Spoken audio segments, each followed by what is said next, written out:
બાળક પોતાના પિતાની જોડે મેળામાં જતો હોય છે અને એક વખતે એના પપ્પા કહે છે કે તું મારી આંગળી પકડી લે, નહીતર તું મેળામાં ખોવાઈ જઈશ. એ ના પાડે છે. એટલે કે તું સમજ, તું મારી આંગળી પકડી લે, નહીતર તું મેળામાં ખોવાઈ જઈશ. જે કે છે ના પપ્પા, એક કામ કરો, હું તમારો હાથ પકડું ને એના કરતા તમે મારો હાથ પકડી લો. એના પપ્પા કે શું ફરક પડે છે?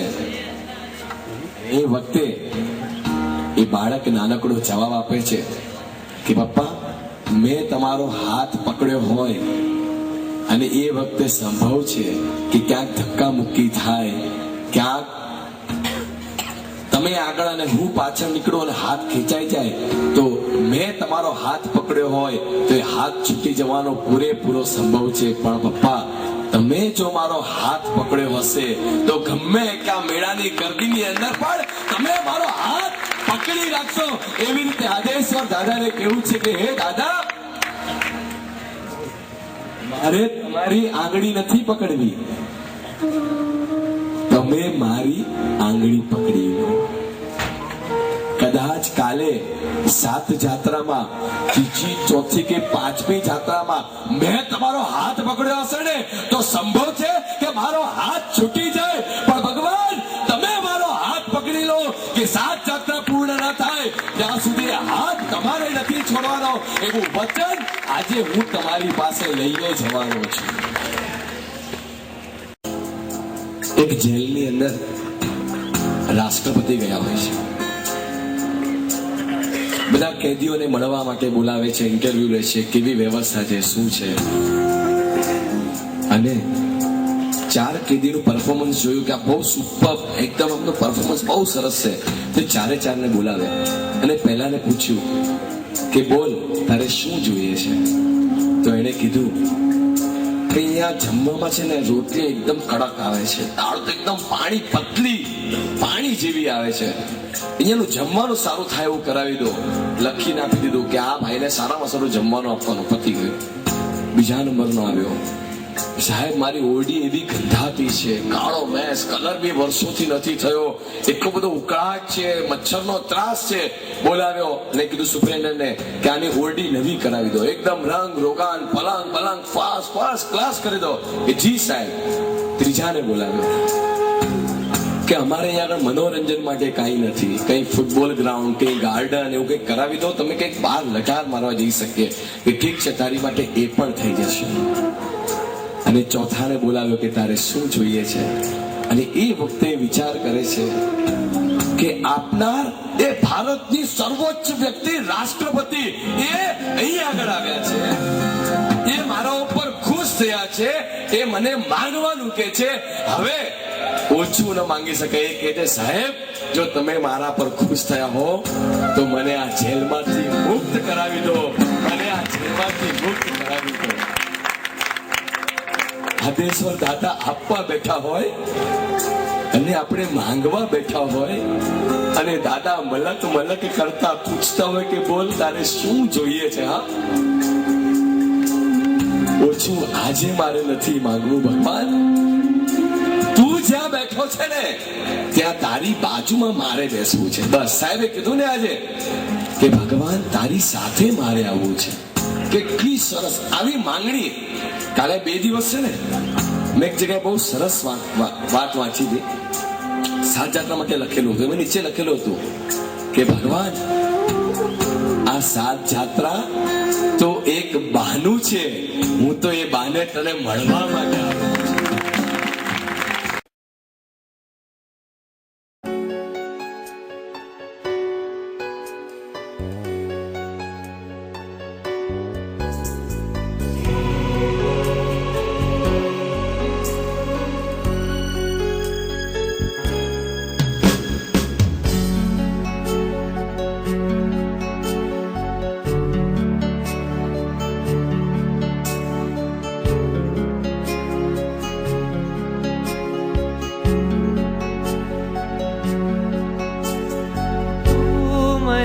ભગવાન એક વરદાન આપી દે,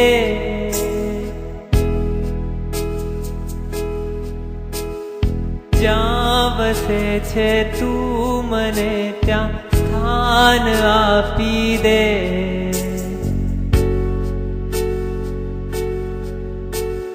તું મને ભગવાન એક વરદાન આપી દે. જ્યાં વસે છે તું મને ત્યાં સ્થાન આપી દે.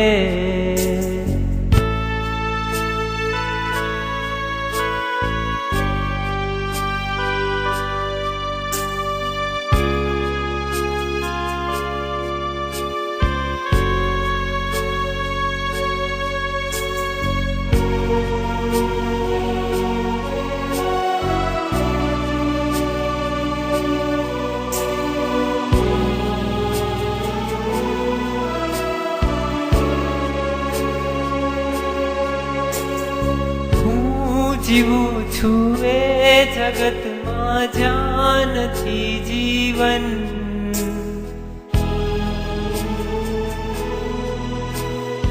જિંદગીનું નામ છે બસ બોજ ને બંધન. હું જીવું છું એ જગતમાં જ્યાં નથી જીવન. જિંદગીનું નામ છે બસ બોજ ને બંધન. આખરી અવતારનું મંડાણ બાંધી દે. જ્યાં વસે છે તું મને ત્યાં સ્થાન આપી દે. આખરી અવતારનું મંડાણ બાંધી દે.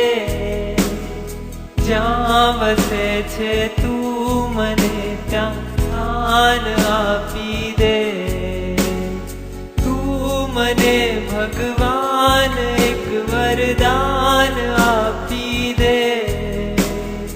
જ્યાં વસે છે તું મને ત્યાં સ્થાન આપી દે.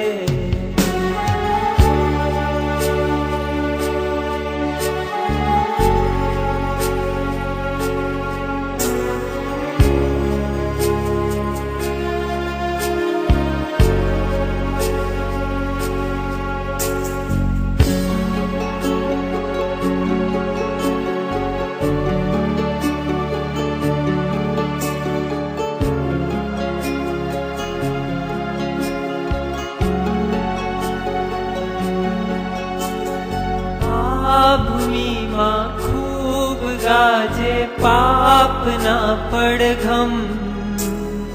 બેસુરી થઈ જાય મારી પુણ્યની સરગમ. આ ભૂમિમાં ખૂબ ગાજે પાપના પડઘમ. બેસુરી થઈ જાય મારી પુણ્યની સરગમ. દિલરુબાના તારનું ભંગાણ સાંધી દે. જ્યાં વસે છે તું મને ત્યાં સ્થાન આપી દે. દિલરુબાના તારનું ભંગાણ સાંધી દે. જ્યાં વસે છે તું મને ત્યાં સ્થાન આપી દે. તું મને ભગવાન એક વરદાન આપી દે. જ્યાં વસે છે તું મને ત્યાં સ્થાન આપી દે.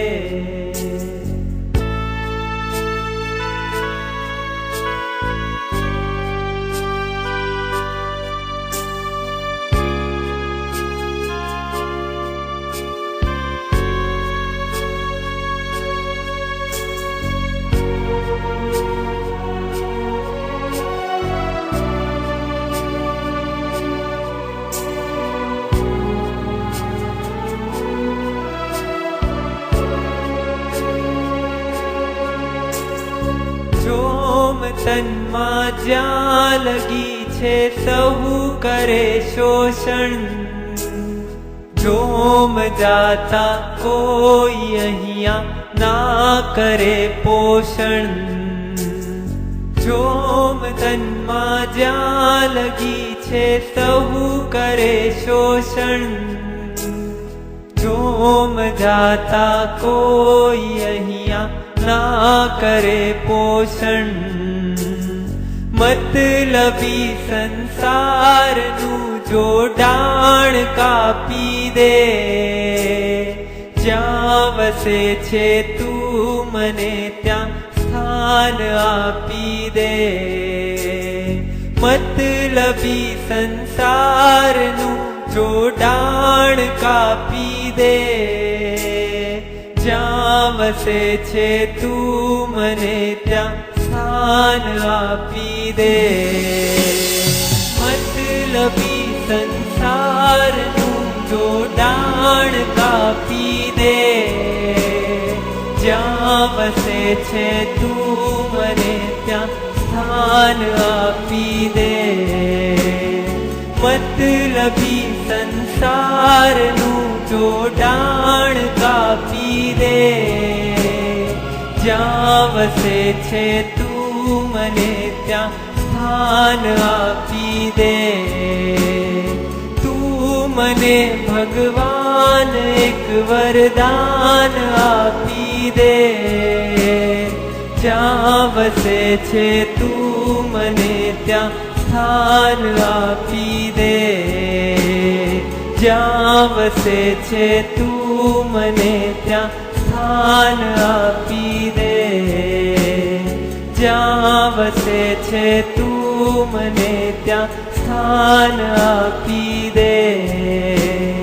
સ્થાન આપી દે, જ્યાં વસે છે તું